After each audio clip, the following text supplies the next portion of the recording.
I'm staying away. Well, Annie, go ahead. I have myself, Annie Cathy, Adrian Beck, Andrew Chorney, Ann Hughes, Erica Grinde, Eric Dixon, Jerry Marks, Kyla Lennertz, Melissa Fisher, Shane Stack, Cindy Kennedy, Juanita Vero, Martin Kitston, MCAT, and in 206, it's cut off. I know we have Josh Slotnick, and I can see Vincent Havlish. And then we have Allison Franz, Commissioner Slotnick, and Chris Lansbury. Thank you, Chris and Allison. Got it. Thanks, Annie. Well, is there any public comment on items not on the agenda? Okay, hearing none. Consent agenda, 3 items.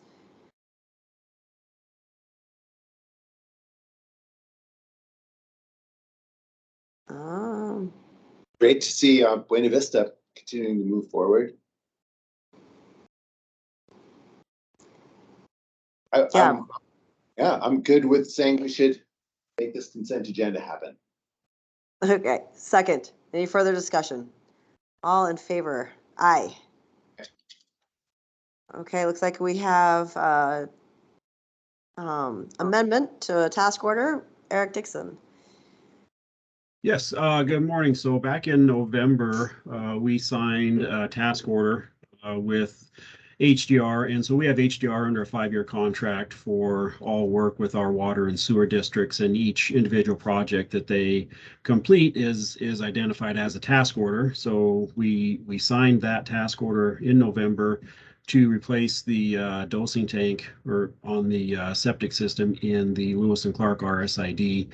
And this amendment takes care of a few things. First of all, that original task order was set to, or did expire on April 1st. We kind of lost track of that through the winter. And when this issue came up, we identified that as being past due. So this amendment extends the completion date for the task order, and it also includes the additional work for evaluating and then designing the necessary improvements to isolate individual septic tanks. I believe that this system has 5 in a row. So there are, I think, 3 septic tanks and then 2 what are used as dosing tanks. And so they want to be able to isolate each one of those tanks for maintenance needs in the future. So HDR will look at that. And then they will also include bidding services for the construction phase of the project when that is ready to go. And when will this ideally be ready to go, if this all goes through? I don't know if Shane, if you have an idea, but I would be guessing probably at this point next year. If we complete the design through this fall and winter, and then get it bid this winter. In the spring? Construction. Okay. Yeah. Okay. Great. Thanks, Eric. Yeah. All right, I would move that the board approve the amendment number 1. Okay, second. There's no number 2 jokes available here. So. Okay. Any further discussion? All in favor? Aye. Aye. Okay, Eric. It looks like you have the second one, and do we need to bump this again because Dave's not here, or? No, actually, this isn't the Bear Tracks Bridge stuff. No, I just thought. Sorry, Eric. You probably know more. Like Maybe I could be reading into it more than I should. I didn't think this was that, but. No, I brought this to you about a month ago, and Dave did have questions about that, and he and Shane exchanged a few emails. Okay. And it was at Dave's request that we include that, so that we still have a possibility of getting the work done this year. And I think, and I don't know, Shane, if you can offer any more information, but I think one of the biggest concerns that Dave had was how this potentially affects, any connection for the Bitterroot branch of commuter rail, and with these agreements, there is a stipulation in there that if service ever is restored to the Bitterroot Valley, that MRL will reinstall the crossings at their expense. So it's, it's not like when we say we're taking these tracks out of service, it's not a permanent thing. It's just mostly for the convenience of their maintenance and ours, and for, the smooth travel of the public, that we can do this work since they don't have the foreseeable need. But if things change, even if it changes next year, or if it changes 10 years from now, then these agreements, they don't have a termination date on them. So when or if that time comes for reestablishing service, MRO will do that work. Okay, So I don't know if that was Dave's biggest concern, Shane, if you have an idea, but it sounded to me like that was maybe the potential impact on what may happen for service in the Bitterroot. And then he also reached out to Ravalli County to make sure they were okay with the paving of the crossings rather than putting the concrete crossing surfaces. And I don't know that he's heard anything back, but we did communicate that we're running out of time this fall to get these things done. So kind of got the impression that he was all right with it, and we can certainly sign the agreements and hold off on the work. We're not going to be paving them tomorrow. So okay. if I knew Dave that he has- was talking to Ravalli, and I just wasn't sure if that connection had been made. Yeah, if Dave has concerns, I mean, we can certainly hold off on doing the work, but at least we can get the agreements done to free us up to do the work. Yep, okay. All right, I would move the board approved chair to sign DocuSign agreements on tracks out of service. Second, any further discussion? All in favor? Aye. I didn't hear Josh, did, That was an aye, yeah. okay. Correspondence. Safe Streets and Roads for All grant? All right, so I've got two letters. The first one is a letter of support for the Safe Streets for All, Safe Streets and Roads for All grant application that we're submitting next week through the MPO for work on South Avenue. So yeah, it's just basically a letter of support from the county commissioners stating the importance of the roadway improvements in that area. Yeah, thanks for putting this together, Shane. Yeah, it looked great, and this area will receive more traffic in the future. It's already not super safe for kids walking to school. Really excited that this is a possibility, and even if we don't get this grant, we'll have a plan to apply for another one. Agreed. Thank you. Bear Tracks? So yeah, I think Allison updated that letter, and I think that one is ready to go for signature, but it's just a request to MDT to allow the county to install or have MDT install signs for the naming of Bear Tracks Bridge. So yeah. Cool. And so Allison, did you hear from Dave on the final edits? Are we good there? Yeah, Annie might be sending around an updated version. I think the one that was published with the agenda was not the final version, so she'll send that around to the email list. Okay, cool. Thanks. Yeah, thank you.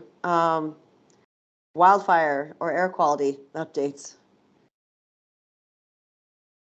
Good morning, commissioners. Not a whole lot to share that you can't see with your own eyes. Obviously, the air quality over the weekend was pretty poor. Looking at the fires in the area and smoke impacts, I think we'll continue to kind of see that yo-yoing effect of poor and good air quality as systems move in. We do have two fires in Missoula County that we're keeping an eye on. No structures threatened at this time, but they are in what we call extended attack. So the Solomon Fire, which is pretty visible from Clinton and the I-90 area, is in the Welcome Wilderness area. About 260 acres, not doing anything too concerning, but being that it is in the wilderness and lightning caused fire, it has a different suppression strategy than one that we might see lower in the valley, closer to infrastructure and those kinds of things. The Lola National Forest is continuing to monitor that, has a good presence in the area, and have been putting out pretty good information to stop 911 calls from thinking that that's a brand new fire. Additionally, we have the Boulder Lake Fire, which is in the Rattlesnake Wilderness, kind of on the Gold Creek side. That one, they do have resources on that. It is in its second day of attack and is currently at about 50 acres. Wait, I'm sorry, how many acres for the boulder? About 50. Oh, okay. Yeah, we'll get an update later today as to how it held through the winds yesterday, but How did that one start?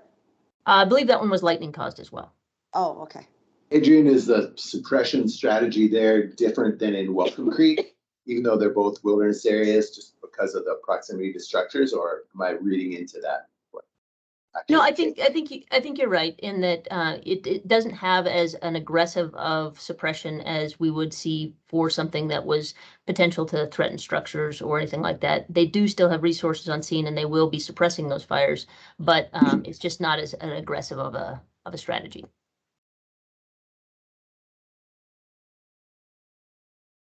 Okay. Thank you for that update. You bet. Anything your crystal ball is telling us? Yeah, Well, I mean, I think in the last week, we've seen kind of an increase in fire activity around our area. We've been skating through the summer very well, but the season is kind of getting shorter. Obviously, the nights are getting longer, better recoveries. Anybody who's been out early in the morning can see that there's still a lot of dew. So, I think we're nearing the end, but these hot temperatures that we're having, and certainly this week is going to be another hot one. We still could see some active fire behavior, and people still need to be very cautious. It's dry out there, and archery season, a lot more people getting out into the woods, so encouraging people to be safe. Thanks, Adrian. Okie dokie. Chris, or I can see it says public comment for FY23 budget, but I don't. Yeah, so during when budget is open, we are between preliminary and final, we usually add public comment just so we have the opportunity, if public's on for an admin meeting, to provide public comment on the FY23 budget during admins until your final hearing on Thursday of this week. So you'll see it on today's admin and Thursday's admin, just in case there's any member of the public who wishes to comment on the budget. Thank you. And I have too many windows open, so yeah. Is there anyone who would like to speak to the budget?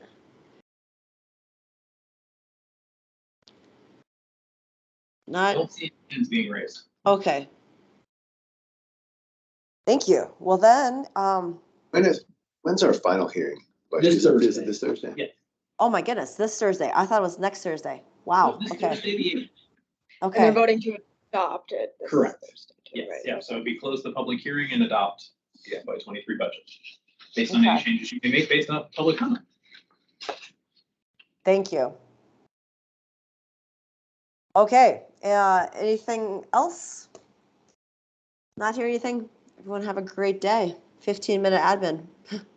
Yeah, thank you. Okay. Take care, everyone. Thank you.